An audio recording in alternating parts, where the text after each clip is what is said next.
Here we have an Infiray P2 thermal camera. It's a new thermal camera that was sent to me for review. And today we're gonna unbox it, set it up, and see if it's any good. As you guys may know, I'm a huge fan of thermal cameras. I have a lot of videos on my channel about the C Compact Pro. Also, I just recently did an Infiray T2S Plus. So let's see if this one's any good. It actually costs less than the Infiray T2S Plus. So let's test it out, unbox it, plug it in, and see what happens. So hi, I'm Jesse from VCC Board Repairs. Thanks a lot for joining us here on the channel. If you like thermal cameras, smash the like button, subscribe to the channel to see more like this, and share this video with all your friends. Down below, I will link to where to buy this thermal camera, as well as any of the tools you see here in today's video. So let's go ahead and get started.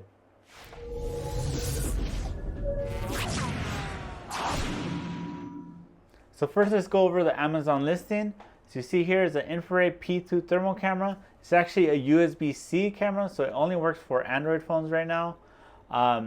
It is also shipped via Prime, although right now it does look like it does take a few days to get here.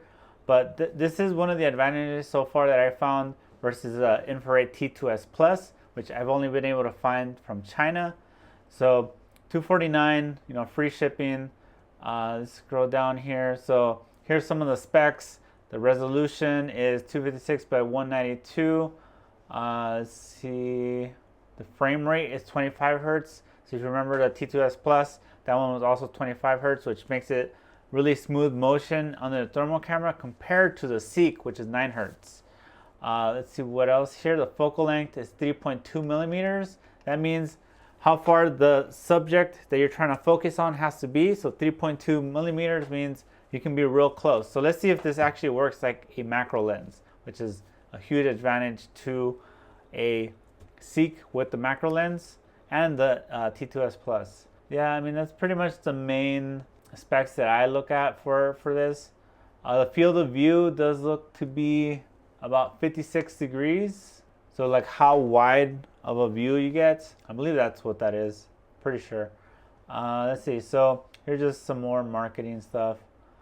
So it does have 2 ratings so far, 1 5-star, 1 3-star. So let's open this up and see if it's any good. So inside the box actually came with this cleaning cloth and the main units. So it's just a little small box. A lot of the text on here doesn't really say much. Night Vision Go, see through night. I don't know what this means, but this is the box. Model P2. So let's open this up. See what's inside. I'm assuming it'll be very similar to the Infiray T2S Plus. Oh, look at that. It's actually not. So I do see has a blue pull tab here. Oh wow, this is way smaller than the other ones.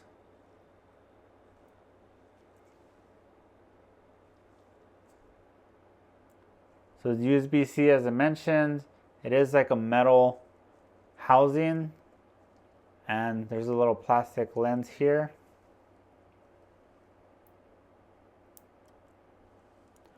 All right, now inside the box, is there anything else?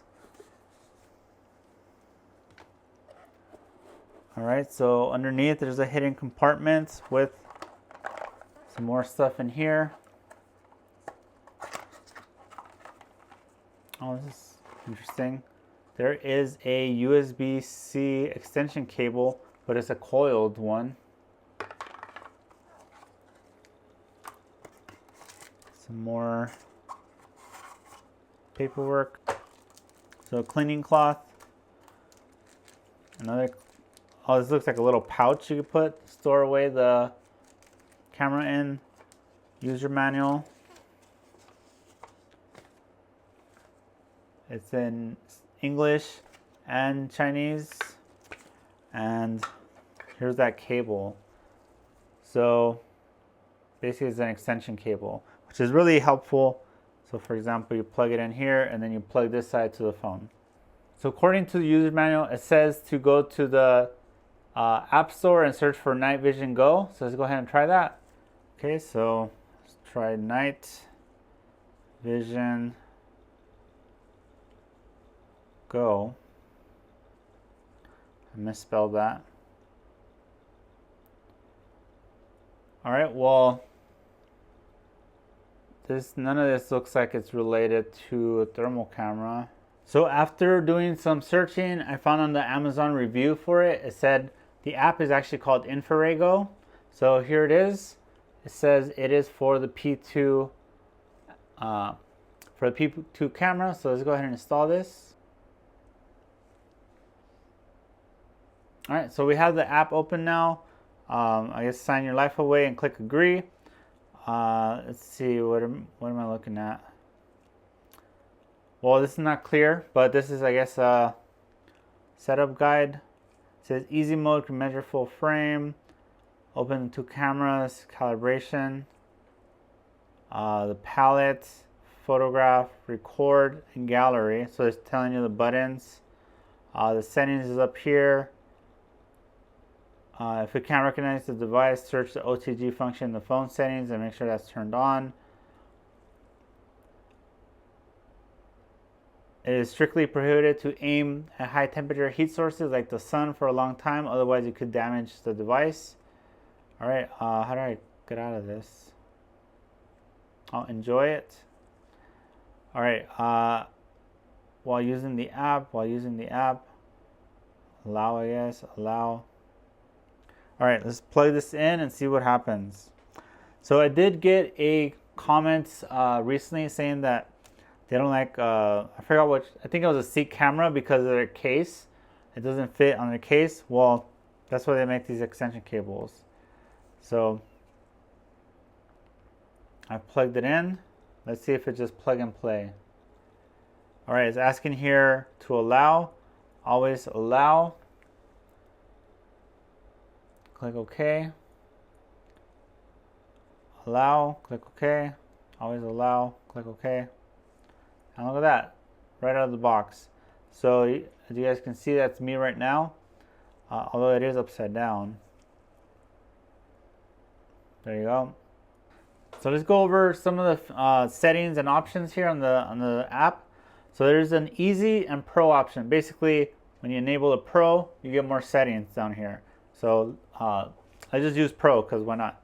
So right here at the bottom, there's a color palette, so you can change the color of the thermal image. You know, some colors may give you a better look than others as far as, you know, trying to find the short. I like this color. This is the same color palette I use for like the Seek. So let's just go with that one. The next one is take a picture. So this is actually pretty useful if you're trying to find the short and you need to locate, you're like away from the microscope obviously, and you want to know which component is the fault. So you can take a picture and kind of capture that image, and then you can zoom in and view it, you know, like side by side while you're looking down the scope and looking at the picture to try to compare which component you're dealing with. So I've done that a lot of times. Or even this next one, which is record a video. So if you're injecting voltage and you need to see which component is lighting up, you can record a video and then watch it back later. So that so the last button is the gallery. So you'll see here the pictures I've taken. And the last one is the video. And then watch it back later. So it captures audio as well. All right, so that's pretty cool. Next is down here, this little button. I guess it's different type of temperature tracking. So I don't know, maybe we'll have to use this when we actually have, oh, I see. Delete. So right here, there's like the little plus, and then you can point it at something. Right, so I gotta enable it. And then here in the corner, it has a temperature. So if I move it away, it says 26. Put it on my face, it says 34. Then you could just add more temperature spots. So you see here, it gives you the different temperatures for different points. And Once you're done, you click the little trash can and it erases them. The next one, I don't know what it does. So, all right, I don't know what that one does. The middle one, it probably does different type of, kind of coloring on the screen. This one looks like you can manually adjust the temperatures. So that's pretty cool. So you want to adjust temperature range. I never really, the Seek has this as well. I never use this. I just use the automatic. So let me turn that off. So basically the trash can kind of resets all of this. So here's what the buttons look like. Temperature tracking points. I don't know what that does. I don't know what that does.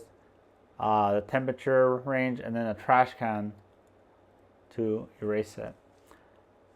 Then let's see what else. If you push this button, it turns on the selfie cam or the rear cam. So depending on which direction you have the camera facing, so you can have like both images together. Although it does look a little weird. You can see the camera there. So I don't know if you ever need to use that. And then there's a button here that does calibration. So I don't know what that does exactly, but I guess it does some calibration. Then here on the upper left, there's a menu. There's a help for the user manual. So if you want to actually read through all the specific settings. But let's go to setting, picture rotation. So you could flip the image left and right. I wish it had a up and down flip, because here in a bit, I'm going to show you my Seek stand. I'm going to try to make this camera work on the Seek stand, which it might be needed to flip it over or whatnot. Visible light flip, I don't know what that means. This is good to read through the user manual. Plus there's some other settings here, so if you want to mess with those. Language, alarm, image optimization, logo watermark.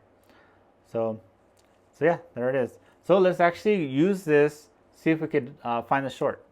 All right, so here's my Seek stand, but I've kind of rigged it up to handle this Infiray P2. Essentially what I've done is I have the phone in vertical mode. This way I could have the image matches what I'm actually seeing, is not a weird orientation. So I have the phone standing like this, where it's kind of sideways, and the clamp that holds the phone originally is holding just the top, and the cable that's provided is wrapped around like this. So essentially it kind of reworked my existing Seek stand for this. And here's an iPhone 11 motherboard. And essentially we're gonna see if we can find the short. Okay, so DT880 here, I'm gonna push power, and it goes black because there's too much power because of the short. Now if you look at the screen, there's a little yellow dot there. So let's change the colors, see if we can spot. It's hard to see. Also DT880 will restart because too much power. So you just gotta just keep turning it back on, or you could turn it off and on. If you look at the screen here, it might be hard to see for you guys. So yeah, none of these, it's kind of blurry, to be honest. I am kind of far away. But one thing I noticed is this camera does not have a focus. So I can't adjust the focus like I can with the Infiray or the Seek. So you kind of can see something. So it might be hard for you guys to see here on camera. So now let's check some of these other settings. Actually, let me zoom in a little closer. See, can you zoom in? You can't zoom in with your fingers. Let me try a calibration button. Didn't really seem to make a difference. So now I have the camera closer to, all right, actually let me take this off so you guys can see a little better. So that's not my camera being blurry, that's the phone screen itself really blurry. So if I back up a little bit, so nothing. Now, let's try this. Yeah, no change. It's still blurry. You can see there's a heat but not really that helpful. So now I have in the temperature mode here.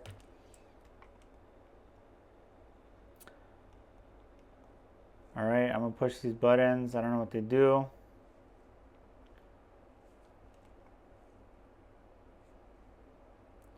So you kind of see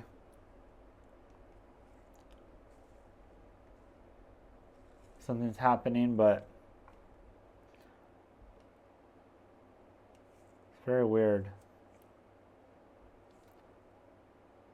Let me calibrate again, see if that makes a difference. It doesn't. So I don't know. So far, I'm not impressed. Let me see if I zoom out.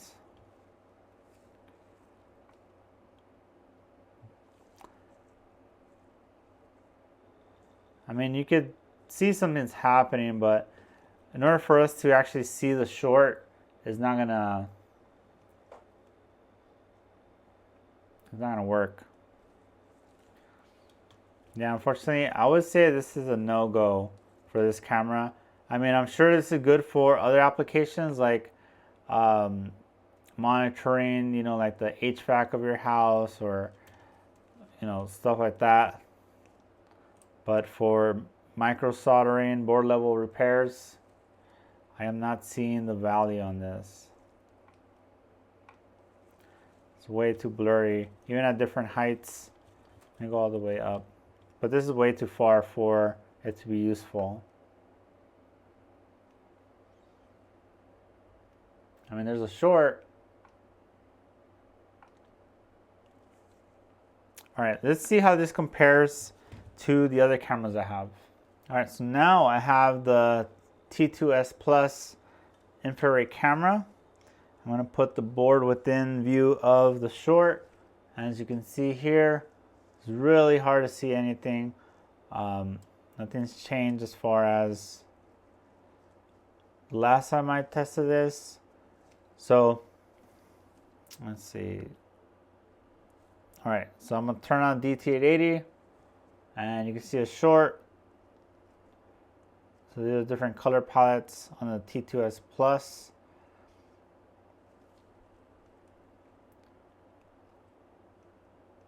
So you can see it's much clearer because it does have a macro lens, so it allows you to get much closer. So you can, and it has focus, so you can adjust the focus on the physical lens. But finding the exact cap is a little tough on this one if you actually compare it to the Seek. So it's off, turn it on, off, on. See, that one's even harder to see. So I don't know, I'm still not a fan of the infrared cameras, but maybe I'm doing something wrong. Let me know down below in the comments if you have any suggestions on some settings I need to change.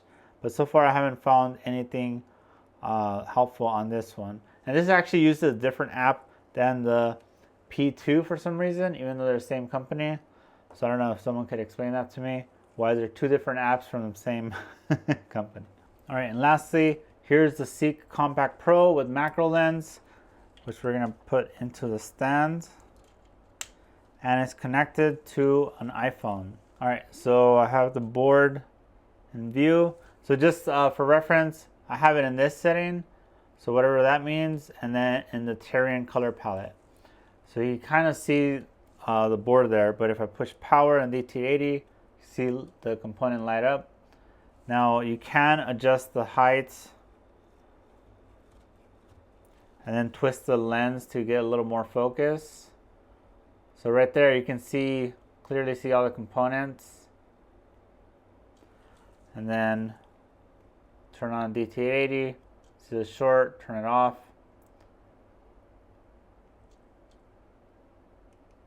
Turn it on, turn it off. Now if you have trouble seeing, you can always switch to this one. So that is a lot more clear as to where the short is. You can actually see all the components. So in the T2S Plus, all this is still there, but it just very washed out, hard to see like tell any components apart. This one you can see a lot clearer. On the P2, the new one, on this one, it just can't see anything. You can't get this close and be in focus. So I don't know. I don't think it's designed for this type of use case for board level diagnostics like this. But look at that, Seek.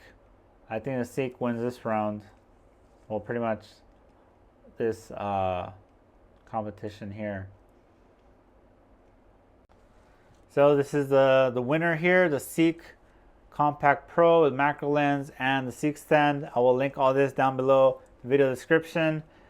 As you can see, it is also a hands-free option, so you can find the shorts without basically, hands-free. So there it is, the Infiray P2 thermal camera. Like I mentioned, it is $249, which is less than the other two cameras. But for board repair, I don't think this is the right camera for this use case.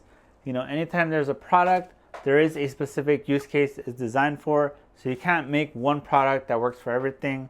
So I think this was designed for other use cases.